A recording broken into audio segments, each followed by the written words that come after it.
Disney's DuckTales in Webby Saves the Day.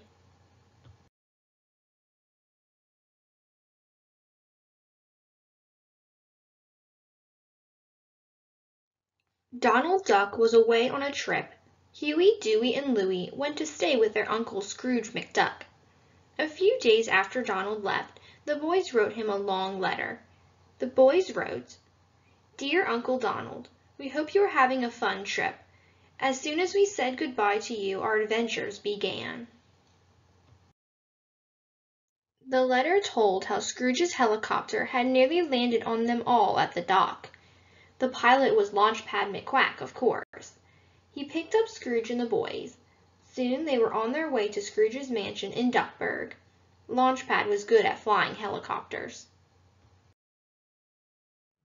But he was not so good at landing them. "Look out!" yelled Scrooge. "You're going to land on my house!"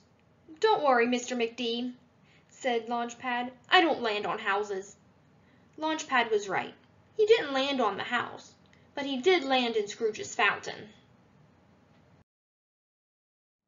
Huey, Dewey, and Louie looked around.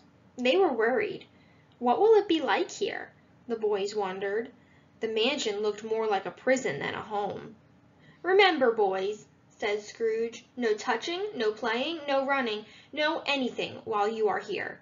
This is my butler Duckworth. He will see to it that you behave properly." "Oh no," the boys thought. "This place is like a prison." Duckworth gave the boys their suitcases. Then the boys went up to their room. The boys unpacked their toys. "This place isn't too bad," said Louie. "There's lots of room to play games."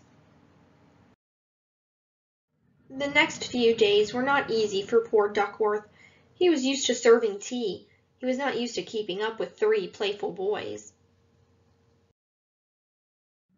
One day Duckworth went to see Scrooge. "It is not my job to look after boys, sir," said Duckworth. "All right, Duckworth," said Scrooge. Scrooge picked up the telephone. Scrooge called a job agency.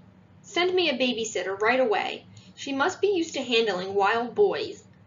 Scrooge hung up and said, "Don't worry, Duckworth. Help is on the way." The next day, Mrs. Beakley arrived. Her young niece was with her. "My name is Webby," said the little girl. "Do you want to play? I have my jump rope with me." "Jump rope?" yelled the boys. "Jump rope is a girl's game." Huey, Dewey, and Louie were wild boys, but no wilder than most little boys. Mrs. Beakley had no trouble with them. Mrs. Beakley soon had the boys neat, clean, and behaving like perfect gentlemen. Meanwhile, on the other side of town, there lived 3 bad characters who were not gentlemen. They were burglars, called the Beagle Boys. "I'm hungry," said one Beagle Boy. "What's for lunch?" "Nothing," said another. "We have no food." "We have no money either," said the third. "What are we waiting for?" said their leader. "It's time we visited the mansion of Scrooge McDuck, and we should do it when he's not at home." The Beagle Boys got their tools. They climbed into their car. Nothing made the Beagle Boys happier than taking things that did not belong to them. The Beagle Boys parked their car near Scrooge's mansion.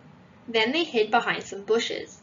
"Look," the leader whispered. "Scrooge and his butler are leaving. As soon as they are gone, the coast will be clear." The burglars chuckled as the limousine drove away. They did not know that 5 new ducks had just moved in with Scrooge. The burglars forced open a window. "Come on," said the leader. "Scrooge will be gone all day. We can fill the car with McDuck's money bags." "If we had a truck, we could take everything in the house," said his friend. Upstairs, Webby was in the boys' room. "Are you going to listen to music all day? Why don't we play?" Webby said. "We'd rather listen to music," said Huey. "We can't hear you. Go away." "It's always the same," thought Webby. "They won't play with me because I'm a girl." Suddenly, Webby heard a strange noise. It sounded like heavy footsteps. The noise scared Webby. She hid behind an old suit of armor. The footsteps got louder and louder. They came closer and closer. Webby saw 3 shadows coming up the stairs. "Oh no," thought Webby. "That's not Scrooge or Duckworth. Who can it be?" Webby ran back to the boys' room. "There are strangers in the house," Webby said. "We can't hear you," said the boys. As Webby came out into the hall, she saw the Beagle Boys leaving. Webby thought, "Aunt Beakley is outside and can't help. The boys can't hear and won't help. I'll just have to stop those burglars all by myself." Webby got Louie's skateboard and marbles. She rolled them at the burglars' feet. The Beagle Boys didn't see the marbles and skateboard rolling toward them. Before they knew it, they stepped right on the toys. "Yow!" yelled the Beagle Boys. Their feet slipped out from under them. All 3 burglars crashed onto the floor. The suit of armor fell on top of them. "That will teach you guys," said Webby. Webby quickly tied up the Beagle Boys with her jump rope. The boys' music was loud, but the noise in the hall was louder. Huey, Dewey, and Louie ran out of their room. "Gosh!" shouted Dewey. "Webby caught the Beagle Boys!" Just then Scrooge came home. Mrs. Beakley was waiting for him. Scrooge saw a big mess and said, "Have those bad boys been making trouble again?" "No, Mr. McDuck," said Mrs. Beakley. "Those good boys saved your house from burglars." "No," said Huey. "Webby did it all by herself. She outsmarted those crooks." "Well done, Webby," said Scrooge. The police took the Beagle Boys away. The burglars were very embarrassed. They had been caught by a little girl. "You're not so bad, Webby," said Huey. "How about playing with us?" asked Dewey. "We could go roller skating," said Louie. "Maybe," said Webby, "and then we can play with my jump rope."